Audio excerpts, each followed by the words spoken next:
আজকা এমন রান্না করমু গ্রামের মানুষ খাইলো না খাইলো ফাতিলটা দেখে ফ্যাট ভরে যাইব। এই ফাতিলে লাড়তে লাড়তে বুঝলাম জিমে যাওয়ার আর দরকার নাই। ওই যে সামনে দেখতেছেন পাশে কড়াইটা, এই ক্যামেরাটা হেন ধরো না একটু। হ্যাঁ, এইটা হইলো একটা সুপের ফাউন্ডেশন। বেশি পানি দিলে রান্না সাঁতার কাটা শুরু করব।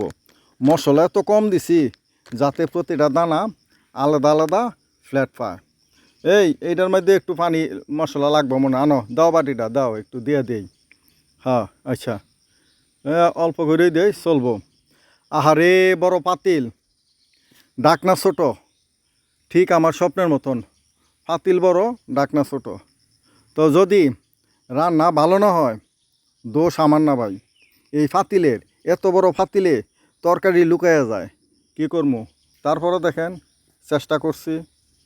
হ্যাঁ, আপনারা লাইক কমেন্ট শেয়ার করে একটু জানায়েন। এটি আর কি আপনাদের কাছে প্রত্যাশা। ওকে।